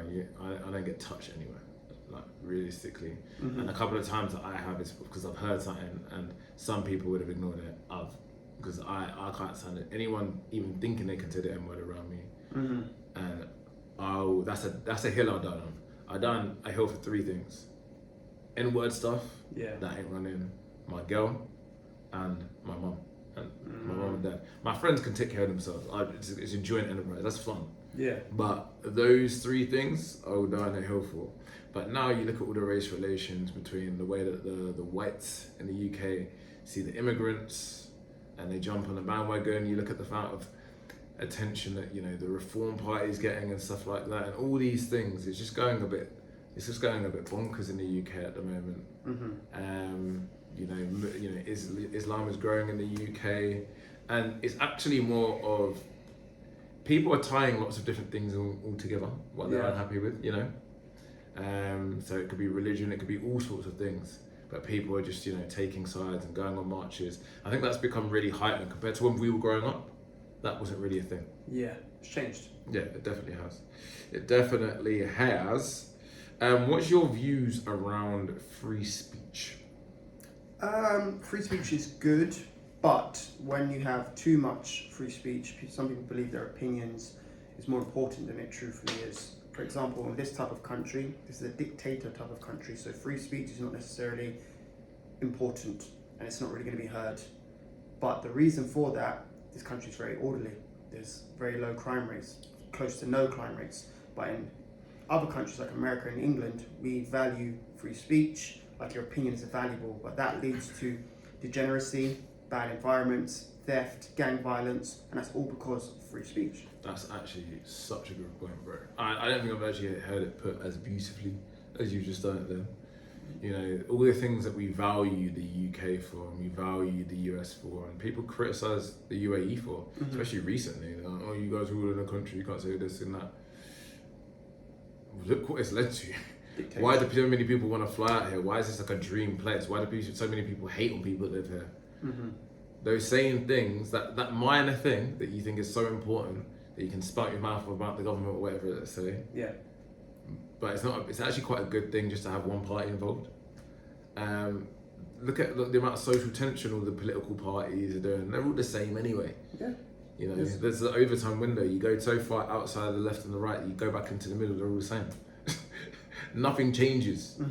They just have slightly different ideologies, right? I think that's a huge point. Yeah. Basically, there's a thing that I want to talk to you about. I know you're not into the kind of current eventsy things. Chad the Builder. Who's that? He's a white guy, become really famous, and he was provoking people going around saying the N-word so frequently. And there was all these kind of like right-wing commentators that were saying, well, that's just free speech. Mm-hmm. But so many of them, because of certain figures, have become Muslim now. So people are like, whoa, if someone said that about Allah, would you say that's free speech? Oh, well, this, but that. No, it's the exact same thing. Same thing. You can say anything about anything. And the thing is, what people don't understand is, so I'm an advocate of free speech to this extent, but you can't complain if someone wants to punch you in the face for saying something stupid. Yeah. If you're going to say the N-word around a black person, in my opinion, you deserve to be punched in the face. Yeah. Like, the amount of hurt behind that word, bro, like, it's not just a word. Yes, have rappers made us look silly by saying it in every single rap song to make people feel comfortable with saying it? Yes, 100%, but that's not me. Yeah. You know what I'm saying? Like, that is years and years of hurt and pain, and that's a word that triggers you. It's hard. It's an innate feeling when someone says that to me. Like, I'm thinking, you're treating me like I'm 3/8 of a human. Because guess what? Not even less than 100 years ago, that was still happening in the US. When my dad's generation, which is a generation before me, people were still saying that word, trying to get into fights with black people. So that's the reason it carries hurt, it carries pain. That's not just something that's just like a little light word, you know? Yeah. So, I mean, and he got, funny enough, he said it around the wrong person. He was like, I'm mentally ill. You say it again, it's a problem. He said it, he said what he needed to say. The guy got out a gun and he shot himself and he shot the guy. That's and now hopefully he's going to go to prison for a long time. But people say, oh, he's just doing a free speech thing. It's crazy how people have become so desensitized. Yeah. To It's the situations. Western worlds are more desensitized because the truth is, I personally believe in dictatorship. So I believe in obviously kings, queens, and they kind of set the rules and how things should be. Do you believe that in your relationships? Yes, dictatorship. Nice world. Nice world. Yeah, 1000%. So even from a relationship, same exact thing. Like, there's only one route, and that is my route. And there's no other route. If you don't align with what I'm saying to you or what I'm doing, How is this more just? But let's say like you want to beat and she doesn't want to beat. no, I would. Everyone has free will. Free will from the standpoint of that. You ain't got a choice. Yeah, like of course, I would never pressure anyone to do anything. No, I know you wouldn't. I just Yeah. wanted to know, like, to some extent, is it like No, actually it's- knows the program? No. So what I mean by dictatorship, even from a relationship perspective, it's like if I say we're doing this, we're doing this. If you don't want to do it, that's perfectly fine. But just know you're not going to stay here if you don't want to do it. That's my point. But of course, when it comes to sex, I'm not going to force anyone to have sex with me. No. It doesn't work like that. But I'm talking more from a. I think Cliff brought up a good point about when we were talking about sex and if you pay for it or not.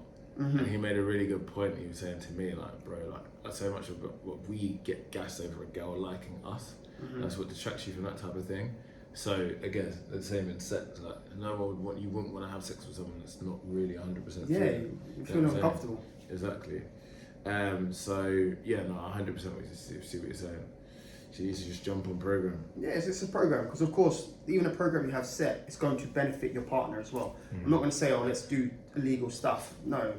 Whatever program I have set for us is going to benefit her. If she doesn't want to do it, I'll say, okay, go your route so I can replace you with someone else so we can do this. What do you think that people, if anything, misunderstood about Black Brits? They misunderstand with Black Brits. Yeah.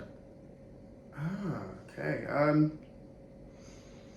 They think, honestly, when I come across people from like Australia and America, they think England is some up-nose, posh place. So they expect me to act a certain way, like drink tea and crumpets, and it's not like that. People are really oblivious to what the UK is really like. For Black Brits, yeah, they just think, I don't know, the image they have of the UK is the Queen, is posh. But in reality, that's not how the UK is. It's not like, especially with Black Brits as well. We're not like very multicultural. Africans, Caribbeans, it's very different. So yeah, that's what I've come across. Yeah, that's a good point, man. I just think it's a lot of stereotypes. So people think you're going to be big, strong, not smart. You're the athlete, maybe sold a bit of something that you shouldn't in the past. It's very, very lazy stereotypes. A lot of times even can get girls. Like, it's just very, very, very lazy stereotypes. And I think as well, what really pees me off is I think they think that Black people moan about racial issues and social issues. And I actually think we're probably the most chilled race of all time. I generally think of the most welcoming race. We're the most welcoming race, and there's studies on this. There's an American study that showed that Black and Latinos were 3 times as likely to help you than white people. That doesn't surprise me at all. Have we ever received reparations? No. We've never received reparations. Every single time a couple of black people make a murmur about it, it becomes national news. Yeah, it does. As like to stamp that out, although the Jews receive reparations, the Japanese receive reparations, but the blacks, we don't receive reparations. And yeah, I just feel like, you know, some black people allow people from other races to say the N-word. So I don't know what more you want from black people, but I think there's such a fear about black people because of the great race theory, which is a thought that after slavery, blacks were going to come and rewrite the wrongs. And that hasn't happened. That hasn't even come close to happening. A black country's never even invaded a white country, have you know? Yeah. It's a little bit of knowledge. It's the truth. It's the truth. But it's the fear from the big, strong, black Michael Jordan geezer. So what would be your opinion on what's happening in South Africa with a lot of the white population that's being targeted by the black population? Do you know what? You just set me up for a stinker. Bro, you do realise that 23 South African farmers, and I did my research thoroughly. I just asked your opinion.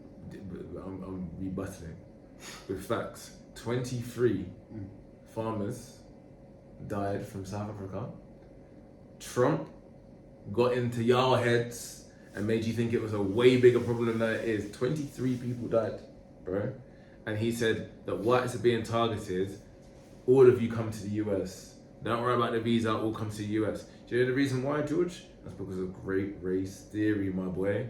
That's because he wants to whiten up America. And bro, I wanted Trump to win in the last election, but I realized that Trump is actually racist, bro. He's very racist. Bro, man said, the amount of comments he said about Somalian people, dirty Somalian people, that's what he's described them as. He's put visa restrictions on African and Asian countries. Like how, like there's a guy in the World Cup, the referee, the Somalian guy that's not even allowed to referee in the World Cup despite being approved. It's like because he's Somali, bro. And because of the massive situation that happened in America, and the Somali scam, where a load of them got caught doing like a healthcare scheme. But then he said, oh, why can't we just have some Danish people? Why can't we have some Swiss people? Why can't we have some of the Swedish people come in? Why is it all of these awful countries? Bro, he's literally just saying it because he's an old guy, he doesn't care anymore, you know? So he's literally laid it on a plate. That's the reason why with the whole thing in South Africa, it's not why it's getting targeted, bro. That's complete BS and propaganda. Anytime there's any threat, it feels to white people, everybody has to know about it. But guess what it is realistically? It's because of the way that they have treated people across the world. So they're fearful if there's any slight feeling of attack on them. Yeah. It's because of what they've done across the world. So it's a worry that they're gonna have it happen back to them. So that's my rebuttal to your point. Very good answer. Thank you, bro. And I'm somebody that's, as again, my most serious relationships have been with white girls. Why have you never been with a black girl? I'm very curious. That was like close to the point. I will answer that later. Do you not find them? Half my friendship group are white, but I have to be honest about the history of the world, you know? And that's the reason why, bro. I've got boys and stuff that will come out and say these ridiculous comments about things that are happening in the world. I won't go too far into it. But I'm just like, you're just reacting to something that you've seen on TikTok. You have no research, you've got no facts. I could rebuttal what you said very easy with actually things that make sense. But you just react emotionally. Yeah. You're just saying, but there's no thought in what you're saying. Why have I never been with a black girl? As my boy said to you when you were on the podcast, it's not a black and white thing. It's not, I don't want to be with a black girl. I've dated a black girl and she was flipping amazing. She just lived in Canada. Do you think you just get along more with other races? No, because when I went to Miami, I only dated black and Latina girls.